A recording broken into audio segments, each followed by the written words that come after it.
Hello, what is up mga mom, sir, ma'am? Ako po si Ralph Cifra, isang visual artist from Manila. And today we are going to customize the Marvel Select Juggernaut. We have the masked version and we have the unmasked version.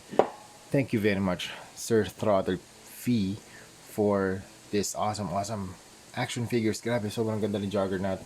Sobrang bigat. And fresh from delivery. Super cool na action figure. If you want to see the review, ayan, in-upload ko na mga momsers sa aking YouTube channel. Okay?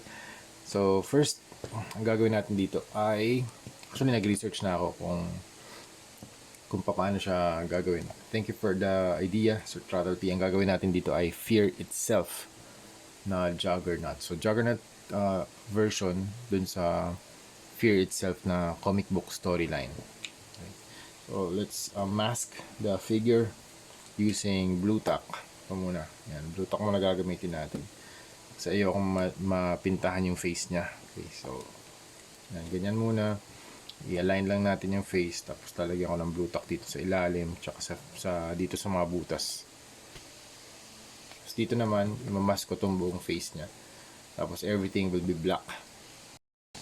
Okay, for primer, ito yung gagamitin natin. Bossny number 4 flat black. Okay, balikan ko kayo pag tapos ko na mag-apply na, tapos na ako mag-apply na primer. Gagawin natin dalawang or 2 to 3 multiple thin coats tayo.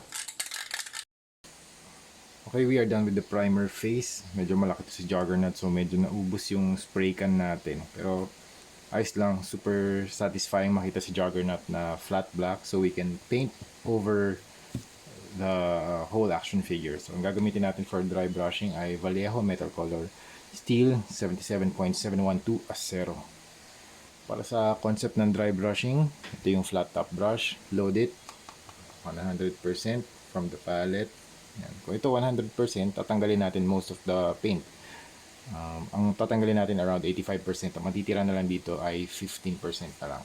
Okay? Depende yan sa preference nyo kung ilang percent ang matitira dun sa load ng brush para before you apply it to the surface, yan, matatansya nyo kung gaano kalaki yung transfer ng paint or anong amount yung paint na transferable from the brush to the surface. So in this case, 15% lang yung tinitira ko para lahat ng naka-recede na areas hindi tatamaan, lahat ng nakaangat na areas yun yung tatamaan. So yung concept ng dry brushing is applying paint dito sa surface very thinly by the use of motion of brush. It's either up or down, left or right, pwedeng circular, yan, depende sa inyo. Okay, yan. So lalabas lahat ng texture ng surface. So yung surface nito very muscular, kaya lahat ng muscle groups niya dito sa back, yan, lalabas yan. And same lang dito sa chest. Sige, gawin natin yung chest para makita natin. Yan, ito yung unmasked version. Minask ko muna yung weird no. Minask ko muna yung unmasked version ng laruan. Tama, ng Juggernaut. Ayan, tingnan niyo dito, yung surface, yung mas defined yung mga texture niya. Ayan. Ayan. Para sa akin ito, dry brushing, isa sa pinaka underrated skills na pwede matutunan if you're starting to customize toys. Kasi yung level of difficulty or yung learning curve hindi naman masyado mataas compared dun sa ibang painting techniques. Okay? Tapusin na natin to, tapos balikan ko kayo. Okay, ito na yung status ng ating Juggernaut project. Naka-apply na tayo ng Vallejo Steel na dry brushing. Dalawang layers yung ating dry brushing method kasi may mga areas na ang hirap ma-reach, maabot. So, yan. Dito, actually kulang pa nga dito, dadagdagan pa natin yan. Okay, next step na gagawin natin, mag-apply tayo ng leather brown Hero High Pigmented Water-Based Acrylic Leather Brown para dito sa armor nya. Yan, actually ito yung succession ng mga kulay na gagamitin natin for dry brushing. Hero Paints Leather Brown, tapos pangalawa Warm Red, and then pangatlo naman Medium Orange. So, unahin natin dito sa likod. Yan. Dry brush lang tayo, brown. Actually pwede nga tayo mag-mix na ng orange dito tsaka red, para nagmi-mix na yung kulay niya.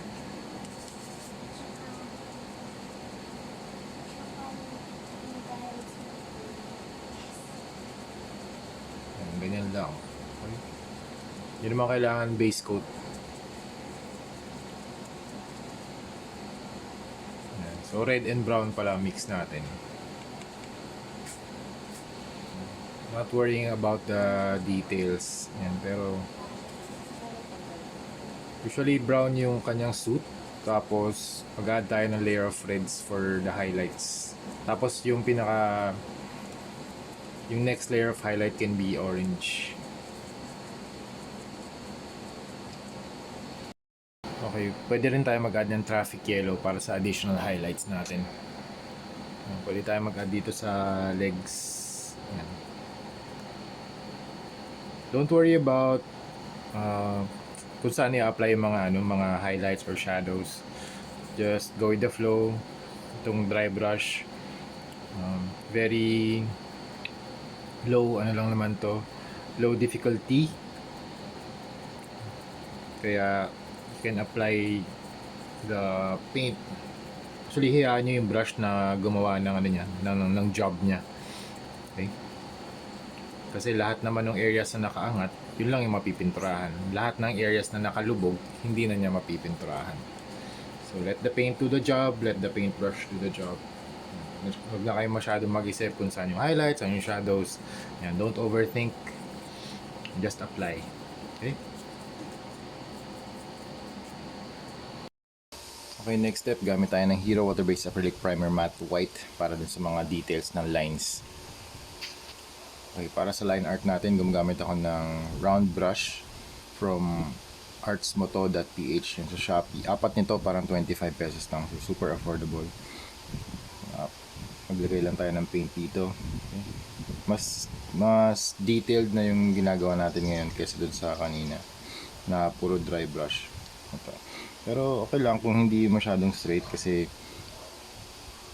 maglalagay pa tayo ng ilang coats. Siguro mga 4 coats para maging super white pa siya. Yan. Pagawin natin to sa lahat ng sa iba't ibang parts ng mga action figure. Okay, for our next step, we are going to do some color separation gamit tayo ng PH025 Black Water-Based Acrylic from Armored Komodo.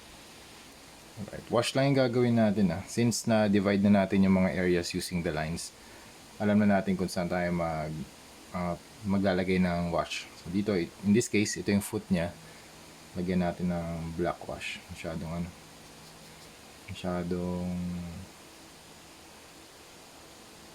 yan.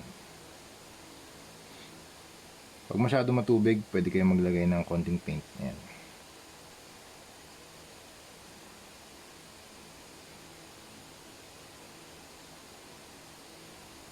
Actually, pwede natin punasan din. Para mas mag-darken lang yung figure. Yung spot. Actually, pwede tayong mag-base coat. Tingnan natin kung ano itsura niya pag base coat na black. Kasi magkakaroon tayo ng metallic na parts Baka mas maganda nga kung base coat na black.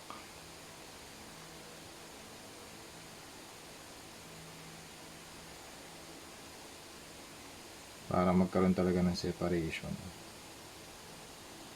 Yeah, I think pwede tayo mag base coat dito. Yes. Hindi siya 100% na base coat. May halo pa rin ng tubig.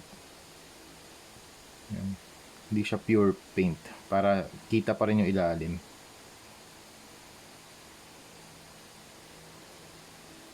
Yan. So, ganyan gagawin natin. Okay, next step, mag-add tayo ng Hero High Pigmented Water-Based Acrylic Lemon Yellow para makapag-add tayo ng glow dito sa lines.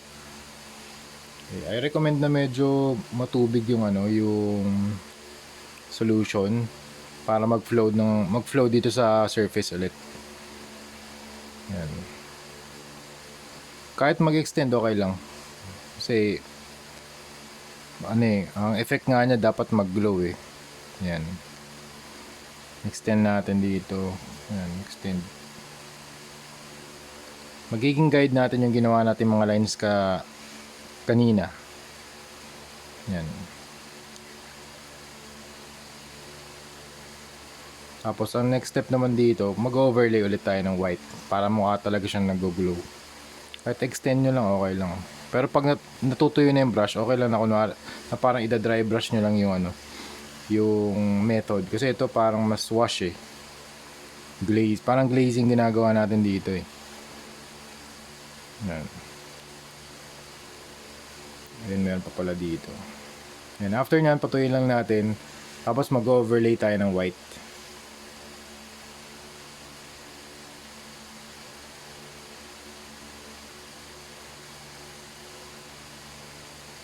Ito yung next na paint na gagamitin natin. Ultra white, stronger coverage. Para super white talaga yung ano niya. Yung, para malakas yung, ano, yung opacity. Kasi pag white minsan, yung opacity ng paint, mababa. Ito mas mataas yung ano nito. Yung opacity niyan. Ilang coverage lang, ilang pahid lang, covered na agad yung area. So try natin. Try natin dito sa logo. Chest.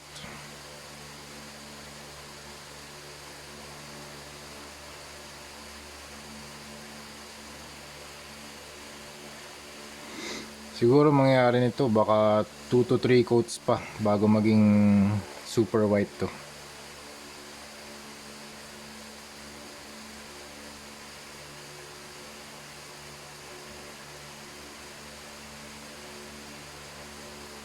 Yan. Okay, update lang mga ma'am sir sa ating Juggernaut Customs. So we have, ito na yung status ng ating first, yung unmasked version. Ang gagawin natin dito, actually yung ginawa natin yung white. Actually effective tong ano ultra white stronger coverage ni Hero Paints. Isang coat lang, ano na agad, maganda yung opacity. Siguro dahil nga may prime, dalawang coats na to ng paint before applying this. Yan, kasi yung ginawa natin, we have the white na paint, yun yung very first layer, tapos yellow for the glow, tapos white naman para dun sa line art. So yun, nakatatlong coat na rin yun bago maging ganito yung opacity level niya. Pero yung white na ginamit natin doon, armored Komodo. Tapos yung yellow naman, Hero Paints na yellow. Saan ba yun? Ito, para sa glow. Yan. Actually, ginawa ko na rin to dito sa isa. Teka, dito. Pero, ang nagbago yung isip ko, ginawa natin siyang magenta. Magenta na yung glow niya. Yan. So, mas nasa pink and reds yung ano nito, yung glow niya. Okay, mag-add na tayo ng white lines dito ulit. Same technique lang ginawa natin dun sa ano, dito sa unmasked version. Okay? So, yun, gagawin na natin yan. Alright mga ma'am, sir ma'am, we are done with the project Juggernaut. Thank you very much Sir Throttle P for this very very awesome project collaboration. So ito na yung unmasked version. So yung sa ginawa natin dito yung additional battle damage sa head. So you have the white out na eyes and then flaming red dun sa paligid ng mata niya. So you have the red glow, then you have the battle damage sa kanyang face, you have the blood effects here sa kanyang cheeks tsaka sa lips. And then, ano pa bang ginawa ko? Ayun, nag-apply ako ng brown wash dito sa kanyang face and then sa neck para mas magkaroon ng depth. So, if you want to see me paint sa Facebook Live, actually sa Facebook Live ko siya ginawa. If you want to see me paint sa Facebook, you can add me sa Facebook platform. My name is Rain Cifra. Dito sa YouTube naman, Ralph Cifra. Okay, so yun, thank you very much. So, if you want to see me paint live, add me up on Facebook. And then what else? What else did I add? Ayun, gunmetal din pala. Naglalagay ako nag-dry brush tayo ng gunmetal gray dito sa mga parts na black. So, mas meron siyang shine para medyo metallic naman yung finish niya. Okay? And also, konti rin dito. Ayan. Tsaka sa ilalim ng sapatos. Okay? So, let's proceed with the magenta glow na Juggernaut. So, ito na yung magenta glow na Juggernaut natin. Para mas may variation lang dito kay dun sa yellow glow. So, ito pa rin, yung symbol niya rito sa chest. Yellow glow pa rin siya. Pero yung sa paligid, yung lines na yung outer lines, ay yung line art niya, meron siyang magenta glow. So, yun yung variation na ginawa ko dito. Para may iba naman. Diba? Para pag din-display na magkatabi, meron kang magenta version, meron kang yellow version. So same thing na ginawa ko. Dry brush ng gunmetal dito sa head, sa lahat ng black parts actually. Ayan. Tapos ang last na step na gagawin na lang natin ay ito. Mag-apply tayo ng number 191 flat clear top coat na lang. Kasi ang ginawa ko, in-applyan ko lang to ng top coat para malagay ko na yung ulo. Para ma-photoshoot ko na, ma-record ko na yung video. And then, tomorrow, we will do the top coat. Actually, baka mamaya, after nito, para natutuyo na yung top coat, nagko-cure na siya. Okay? Wala namang problema sa joints, meron namang mga allowance yan. Yan, mga allowance naman sila. Okay? So, tetest din natin yan sa mamaya kung magkakaroon ng mga paint rubs dito. Kasi may allowance naman yung mga joints so no problem.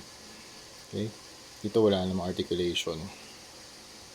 So, ayan yung ito yung face cut ng Hindi ko na ginalaw to. So, as is na yan. Hindi ko na ginalaw yung face niya. Pero dito sa unmasked, yan, repaint tayo ng face. Alright, so that's it mga moms or sir ma'am. This is worth around $500 to $600 kasi medyo malaki siya. So yung ginawa natin with Throttle P, ito project collaboration to. The custom fee itself is free of charge. Naghingi lang ako ng extra fee for the materials kasi medyo malaki siya. So kaya ako ginagawa to is to give back to the community, to the people who support Ralph Cifra Toy Customs. Thank you very much. Pero ito, kung gusto niyo magpagawa sa akin, this is worth around $600. Okay? So, Juggernaut Fear itself na custom repaint. So, the figure is from Marvel Select. And, grabe, sobrang bigat. Sobrang bigat niya. Yan. Sobrang bigat ng figure. Yan. Ito yung likod pala. Para makita nyo lang yung difference. Yan. Alright. So, you have the front, the side, okay, the back. Halos pareho lang. Ayan. Ang bigat, grabe. Ayan. Tapos, ito yung kabilang side. Alright, ayan. Grabe. Sobrang bigat nito. Ayan, ang gagawin natin dito, ita-top coat na natin, let it cure overnight, and then, i-ship na natin kay Sir Throttle P. Okay? So yun lang, shout out again to Sir Throttle P for making this project possible. So if you want your